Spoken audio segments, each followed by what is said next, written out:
Estudo do livro de Apocalipse.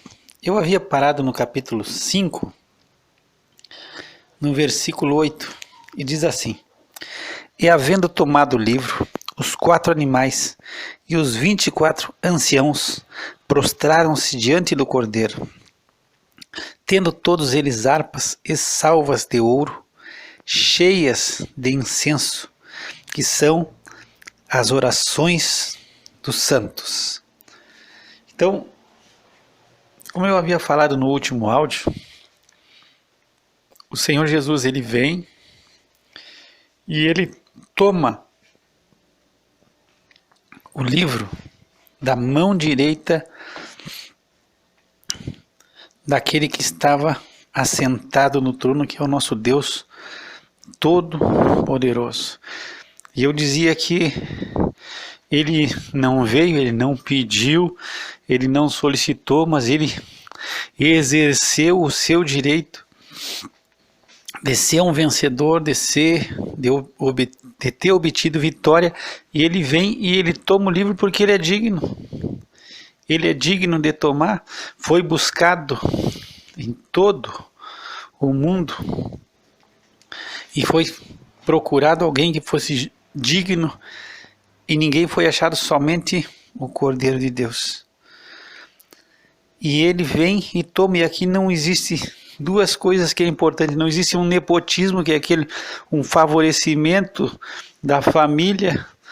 O pai, ele vai quebrar o galho do filho. Não, vou quebrar o galho, ele é meu filho, vou dizer que ele é digno, mesmo que ele não tenha dignidade. Não, o pai reconhece a dignidade do filho. O pai reconhece que ele venceu e que ele tem direito de se assentar no trono.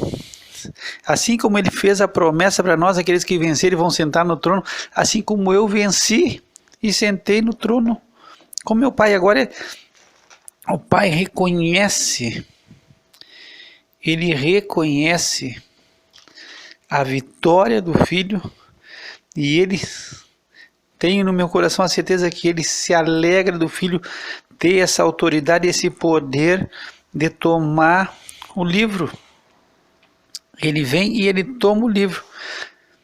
E nós temos uma passagem em 1 Coríntios, no capítulo 15, que é importante que nós façamos menção dessa palavra. Diz assim, a partir do versículo 23. Mas cada um por sua ordem. Cristo as primícias, depois os que são de Cristo na sua vinda. Depois virá o fim, quando tiver entregado o reino a Deus, ao Pai. Quando houver aniquilado todo o império, toda a potestade e força. Porque convém que reine até que haja posto a todos os inimigos debaixo de seus pés. Ora, o último inimigo que há de ser aniquilado é a morte, porque todas as coisas sujeitou debaixo de seus pés. Mas quando diz que todas as coisas lhe estão sujeitas, claro está que excetua aquele que ele sujeitou todas as coisas. E quando todas as coisas lhe estiverem sujeitas, então também o mesmo Filho se sujeitará àquele que todas as coisas lhe sujeitou, para que Deus seja tudo em todos. Então aqui o apóstolo Paulo, ele começa falando sobre a ressurreição, que Cristo é a primícia, o primeiro da ressurreição dos mortos. Ele é o primeiro a ressuscitar daqueles que vão herdar a vida eterna, e o Senhor nos deu a vida eterna, e ele é a primícia, ele tem a primazia de tudo, e ele vai sujeitar todas as coisas debaixo dos seus pés. Então ele vai aniquilar todo o império, toda a potestade e toda a força, porque ele convém que ele reine até que ele coloque todos os inimigos debaixo dos seus pés. O último inimigo a ser vencido é a morte, a ser aniquilado. E depois que tudo estiver debaixo de seus pés, o filho, ele vai se sujeitar ao pai, porque o pai lhe sujeitou todas as coisas. E Deus vai ser tudo em todos. Então o que nós estamos vendo aqui é que o pai está lhe sujeitando tudo e o filho está sujeitando todas as coisas debaixo de seus pés. E ele vai aniquilar todo o império, toda a potestade, toda a força. Nós vimos que ele, através da sua morte, em Hebreus 2, ele aniquilou o diabo. Então ele está aniquilando toda a potestade, todo o principado, toda a força, todo o poder. Tudo lhe está sendo sujeito, todas as coisas. E o Pai se agrada, e o Pai se alegra. Então é do agrado do Pai que todas as coisas se sujeitem ao Filho, e ver um Filho vitorioso. E não tem coisa que mais traga uma satisfação para um pai de ver um filho vitorioso, de não ver um filho derrotado, mas ver um filho vitorioso. Se tu tem filho e quando tu vê que ele atingiu, que ele está atingindo, tu te alegra, e ele está subindo e está vencendo, tu te alegra o teu coração. Então o coração do pai está alegre. Por quê? Porque o filho é vencedor, e ele todas as coisas sujeita debaixo dos seus pés. E nessa sequência que nós vemos aqui do capítulo 5, nós vamos ver algo que também, ao meu ver, é bastante interessante. Porque depois que ele, havendo tomado o livro, os 4 animais e os 24 anciãos prostraram-se diante do Cordeiro. Então, no capítulo 4, nós vimos que os 4 seres viventes, que são aqueles que guardam a presença e a glória de Deus, que são guardiões da glória de Deus, eles estão glorificando, estão proclamando a santidade de Deus de dia e de noite, e não descansam. Eles não descansam, e não é que eles não têm descanso como se eles estivessem cumprindo a obrigação dos pobres e não têm descanso. Não, eles não descansam porque eles estão cheios da glória de Deus, eles estão explodindo na glória de Deus. Então eles vivem manifestando essa santidade e essa glória de Deus. E tu vai ver no 4 também que assim como eles estão dando glória e honra e ações de graça ao Senhor, os 24 anciãos se prostram diante de Deus. E agora aqui nós vamos ver que os 4 seres viventes e os 24 anciões, eles se prostram diante do Cordeiro. Então, assim como eles fizeram a adoração ao nosso Deus Todo-Poderoso, agora reconhecendo a glória e a majestade do Filho, os 4 seres viventes se dobram, e os 24 anciãos se prostram. E os 24 anciãos, não se esquece, são os redimidos, representantes de todos os tempos da igreja, são os redimidos, a igreja redimida no céu. E eles se prostram diante do Cordeiro, e não existe problema nenhum, o Pai está presente, e o coração de Deus se alegra e rejubila, porque Ele está recebendo a glória. Lembra-te o áudio que eu falei, ele disse: Pai, eu te glorifiquei na terra, agora me glorifica tu com aquela glória que eu tinha contigo antes que o mundo existisse.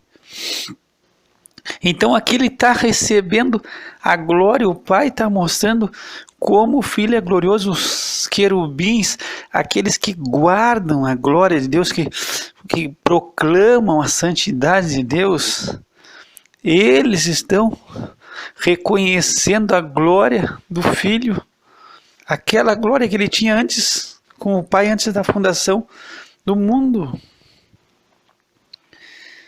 E segue ainda, diz que eles têm harpas nas mãos. E aí harpas, nós vamos entender Pelo Velho Testamento, quando se tinha, Davi ele tocava a harpa quando um espírito mal vinha da parte de Deus e perturbava Saul. Davi tocava a sua harpa, ele tangia a sua harpa e Saul se sentia melhor. Alguns profetas do Velho Testamento, em determinados momentos, eles solicitaram que fosse tocado a harpa para que eles viessem a profetizar. E aqui nós estamos vendo, eles têm harpas nas suas mãos. E essas harpas estão possivelmente tocando e ministrando na glória, para a glória do Senhor Jesus Cristo. Porque eles vão cantar um cântico novo. Eles vão cantar a partir do 9 um cântico novo e eles têm harpas nas suas mãos.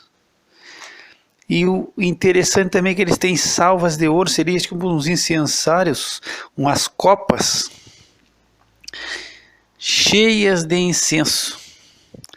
E aí o apóstolo João ele explica o que é esse incenso. Tem umas copas, tem umas salvas, tem uns incensários, é cheio de incenso. E aí ele diz, esse incenso são as orações dos santos.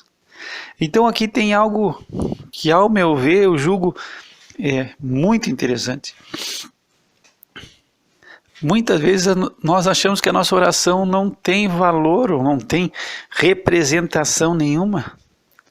Muitas vezes nós achamos que a nossa oração se perde ao vento e que muitas vezes o inimigo coloca ideia, não adianta orar, Deus não ouve, Deus não resolve, mas ele está dizendo que as nossas orações é como incenso, é incenso diante de Deus. E aqui é interessante essa parte do incenso, porque se nós pegarmos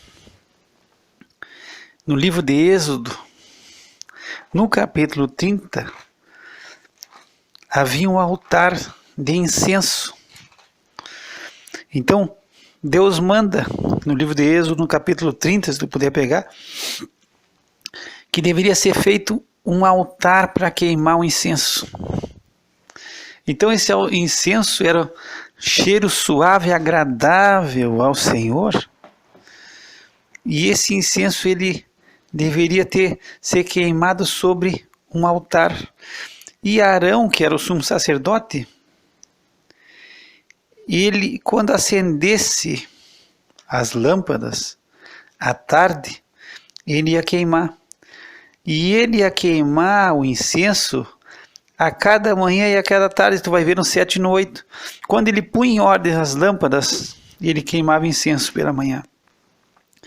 E acendendo as lâmpadas à tarde, ele queimava incenso de noite, e o incenso deveria ser queimado continuamente perante o Senhor.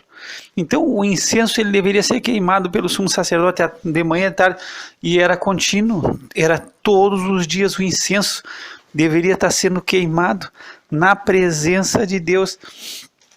E esse incenso era um incenso santo.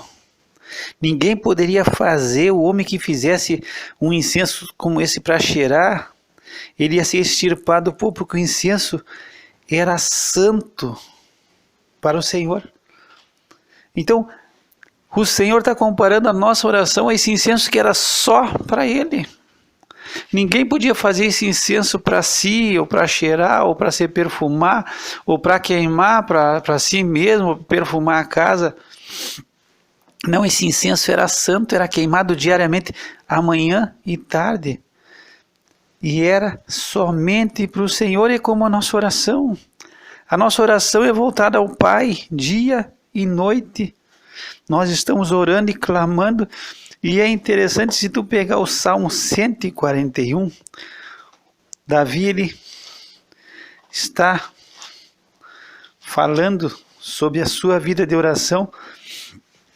E ele diz no versículo 2, suba a minha oração perante a tua face como incenso, e as minhas mãos levantadas sejam como o sacrifício da tarde. Então, o rei Davi, ele tinha essa compreensão do valor da oração. do cheiro suave que sobe na presença de Deus, da oração dos santos. Então a nossa oração tem valor, é agradável a Deus, Deus está esperando. O sumo sacerdote tem que queimar esse incenso de manhã e tarde, todos os dias. E nós somos o quê? Reino de sacerdotes. Depois tu vai ver no versículo 10, o Senhor Jesus nos fez reino de sacerdotes para Deus. Então a tua oração tem que subir de manhã, tem que subir à tarde e tem que subir como incenso na presença de Deus. Agora tem valor, por mais que para ti possa ser que não tem importância, mas Deus está esperando e é só para Ele. A oração, a invocação, a glória é só ao nosso Deus. Tem outra coisa interessante aqui que também nós vamos pegar, que são as orações dos santos. Aí a gente fala assim, não, mas nós não somos santos. Tem já os santos, né, da igreja, e nós não somos entre os santos. Mas tu tem que lembrar que santos são separados, nós somos separados por Deus. Quando o apóstolo Paulo ele escreve aos Coríntios, no versículo 2, ele diz à igreja de Deus que está em Corinto, aos santificados em Cristo Jesus, chamados santos. Então essa santidade nossa vem em Cristo, nós somos santificados em Cristo Jesus e somos chamados santos. Agora, se tu pegar a igreja de Corinto, Paulo diz, olha, eu não pude falar com vocês como espiritual, vocês são carnais. Porque tem divisão, existe divisão entre vocês, vocês são carnais. Então, aqui Paulo está falando para uma igreja que eu peguei justamente Corinto porque é uma igreja complicadíssima, que tem uma série de problemas e dificuldades. Mas Paulo está dizendo, ó, aos chamados santos, por quê? Porque nós somos santificados em Cristo, a nossa santificação está em Cristo e Deus nos olha através de Cristo. Então, a oração dos santos não pensa que diz, não, essa oração não é a minha, não é a tua oração. Nós somos chamados santos porque nós somos santificados em Cristo. Para Deus, nós somos santos em Cristo Jesus. Então é a tua oração. Quando está falando aqui a oração dos santos, não pensa que tu está excluído. Tu está dentro desta. Se tu está em Cristo Jesus, tu está entre esses aqui. E a tua oração está lá, como incenso. E João está vendo a tua oração também ser colocada em salvas de ouro pelos representantes da igreja. Então tem oração tua aqui, tem oração minha aqui, está dentro dessas copas, dessas salvas. É a oração tua que ajudou a encher essas copas. Também diz no 9 que eles cantavam um novo cântico. Bom, se eles estavam com harpa, estão tocando, vão cantar um novo cântico ao Senhor, dizendo, digno é de tomar o livro, de abrir seus selos, porque foste morto e com teu sangue nos compraste para Deus, de toda a tribo, língua, povo e nação. Então aqui eu havia lembrado, já falado no outro áudio, não sei se tu escutou, que o imperador romano, quando ele vinha de Vitória, quando ele chegava em festival, festa, que tivesse reuniões e que tivesse pessoas, ele exigia que todos de pé gritassem que ele era digno, que ele era digno, que ele era digno, que ele era o imperador digno, rei digno, e tinham que bater palma para ele. E aqui nós temos os 24 anciões e os 4 animais proclamando a dignidade de Jesus. É um cântico novo, nesse cântico eles estão dizendo, tu é digno. E não só de tomar um livro, mas também de abrir os seus selos. E por que ele é digno? Porque ele foi morto, porque ele deu a sua vida. Então ele foi morto, entregou a sua vida, E com o seu sangue nos compraste de toda tribo, língua, povo e nação. E aqui tem uma colocação do apóstolo Pedro, que nós vamos ver na sua primeira epístola. E o apóstolo Pedro ele faz essa declaração. Ele diz no capítulo 1, no verso 18: sabendo que não foi com coisas corruptíveis como prata ou ouro que fostes resgatado da vossa vã maneira de viver, que por tradição recebeste dos vossos pais, mas com o precioso sangue de Cristo, como de um cordeiro imaculado e incontaminado, o qual na verdade em outro tempo foi conhecido, ainda antes da fundação do mundo, mas manifestado nesses últimos tempos por amor de vós. Então, nós fomos resgatados, não foi por ouro, não foi por prata, e eu já coloquei no outro áudio, olha, ele podia ter nos resgatado, ele é o dono do ouro, da prata, podia ter dado ouro, ter dado prata, não. Ele não deu coisas corruptíveis, ele deu o seu próprio sangue, nos comprou com o seu sangue, e nos redimiu, nos comprou, e nos resgatou da nossa vã maneira de viver, de uma maneira vã, de uma maneira vazia, escravo do pecado, e nós fomos resgatados por o precioso sangue de Cristo como de um cordeiro imaculado, sem mancha, que não tinha contaminação nenhuma. E aí ele fala também que no outro tempo foi conhecido antes da fundação do mundo. E aqui interessante também, eu já levantei alguns áudios, mas nunca é demais lembrar que nós fomos resgatados pela morte. Esse plano, como Pedro falou, isso foi conhecido antes da fundação do mundo, na eternidade.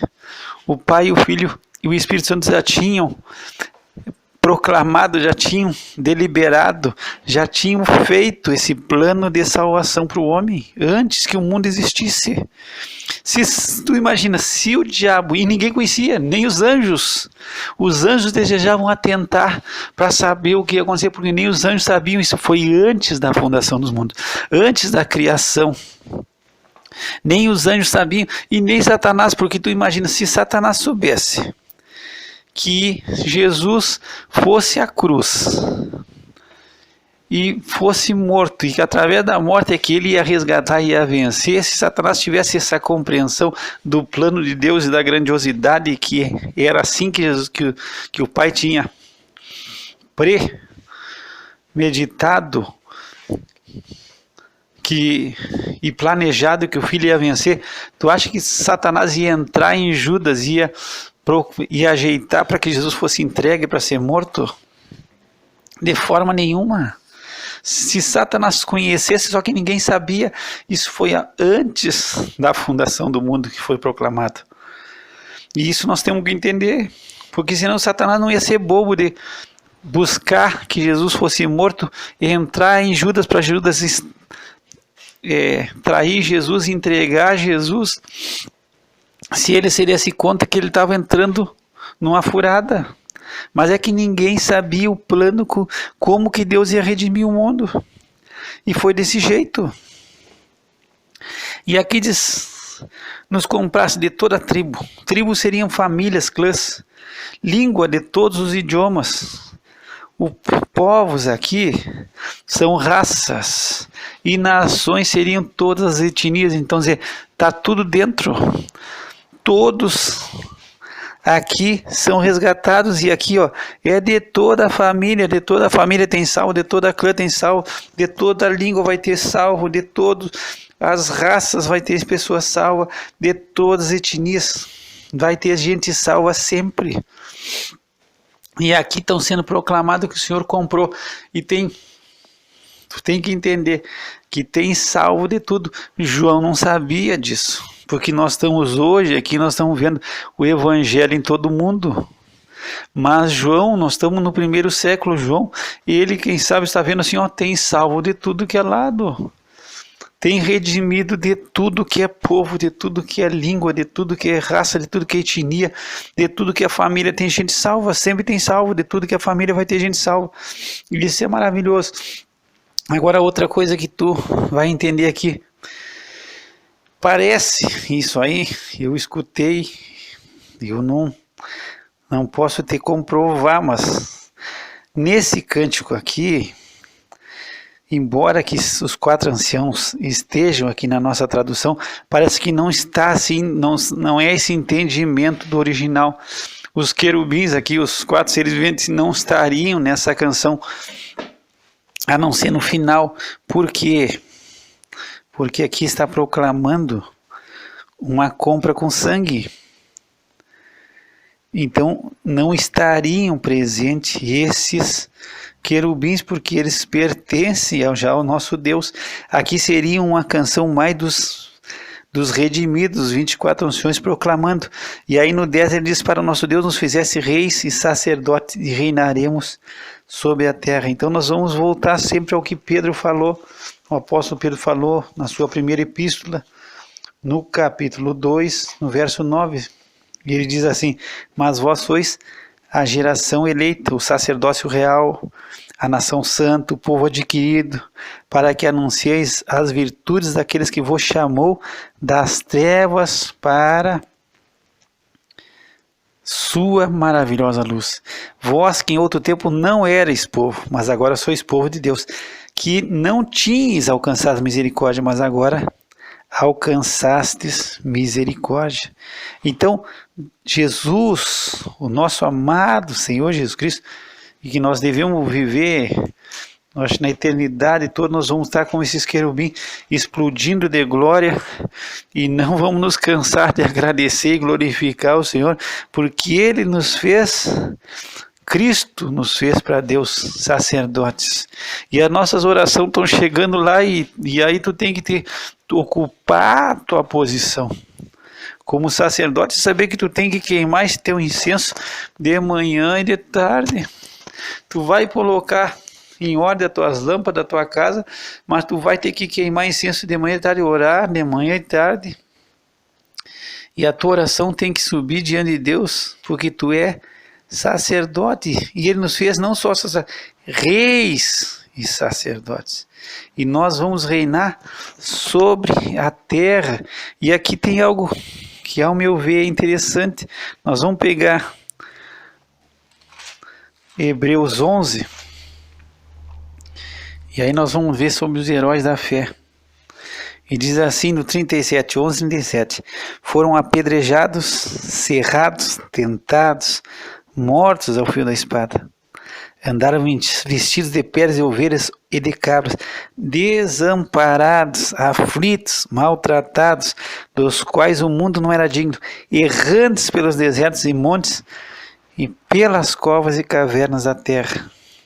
Então tu está vendo aqui, uns que foram apedrejados, cerrados, tentado, morto a fio da espada, andando vestido de pele de ovelha, de cabra, desamparado, aflito, maltratado, errantes pelos desertos, montes, pelas covas, cavernas da terra. Então aqui não é, tu não está vendo nenhum rei, tu não está vendo nenhum, tu está vendo desamparado, tu está vendo aflito, tu está vendo desesperado, tu está vendo caluniado, tu está vendo oprimido, tu está vendo pessoas passando privação, passando fome, dificuldade, passando aperto, sofrendo de abandono. São esses que são os heróis da fé e que vão ser reis e sacerdotes. E tomara que eu e tu estejamos incluídos nesse povo dos maltratados, dos quebrados, dos ofendidos, dos caluniados, dos mal entendidos, dos desamparados, dos aflitos, daqueles que não tiveram a vida boa, que não tiveram a vida maravilhosa, mas que vão reinar por toda a eternidade. Então isso é interessante. Alguém falou, esses dias eu escutei isso assim, eu me preocupo muito com o futuro, porque é lá que eu vou passar o resto da minha vida. Então, tu tem que te ocupar com o teu futuro, e nesse futuro o resto da tua vida é ser rei e sacerdote. Então, é com isso que tu tem que te ocupar. Tu tem que te interessar e querer saber o teu futuro, que é ser rei e sacerdote. Quem sabe agora tu está oprimido, tu está sofrendo. Eu li esses dias, eu acho interessante, embora que ninguém goste de ouvir essas mensagens, e quem sabe tu nem goste de ouvir aquilo que a gente está falando, o que eu estou falando, mas assim, tu vai reinar com Cristo. E aí quando o apóstolo Paulo, ele escreve a Timóteo, ele diz assim, vamos reinar com Cristo. Ele fala sobre reinar com Cristo. E aí eu te pergunto para ti, tu queria reinar com Cristo? Tu levanta as duas mãos. Tu quer reinar pela eternidade com Cristo? Tu levanta as duas mãos. Eu, se eu puder levantar duas mãos, 2 pés para cima. Quero reinar com Cristo. Mas Paulo diz assim, se sofrermos com Ele, reinaremos. Então ele dá, Paulo ele faz uma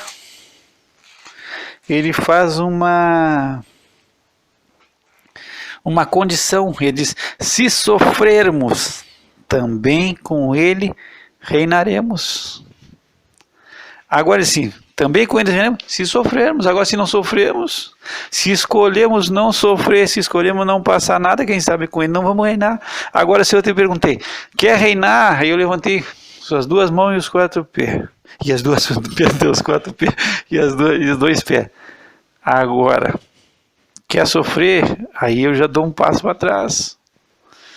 Porque ninguém quer sofrer. Nós estamos vivendo num contexto hoje que é um eu para tudo. O eu está reinando. Nós queremos que tudo circule no eu. Eu tenho que me amar, eu tenho que ser feliz, eu tenho que me dar bem, eu tenho que... E eu não estou dizendo que a gente não possa alcançar os nossos objetivos, mas nós somos chamados para servir e não para ser servido. Então são essas coisas que são interessantes. Se sofrermos, também com eles reinaremos. E eu te deixo isso aí. Quem sabe tu está sofrendo. Nesse momento que tu estás ligando no céu, tu está passando por um momento de sofrimento. Mas tu tem que lembrar que se sofrer com ele, tu vai reinar. Então tu não pode ficar colocando teus olhos no teu presente. Tu tem que colocar os teus olhos no teu futuro, porque é lá que tu vai passar o resto da tua vida. Que vamos dizer, o que é mais importante? O meu presente ou o meu futuro? Eu posso estar muito legal hoje, tudo bem, maravilhoso, festa, como Satanás hoje está deitando e rolando, mas qual o futuro dele? O futuro dele é o lago de fogo. Pode estar destruindo, pode estar matando, pode estar fazendo, mas o futuro dele é terrível. Agora, qual é o teu futuro? Porque aí é que tu vai passar o resto dos teus dias. Tu pode estar sofrendo hoje no presente. Quem sabe hoje tu não tem tudo o que tu quer, tu não tem as famílias, tu está te sentindo abandonado, quem sabe tu está se sentindo mal, quem sabe hoje tu esteja enfermo, quem sabe hoje tu esteja sozinho, quem sabe hoje tu esteja abandonado, quem sabe hoje tu esteja chorando.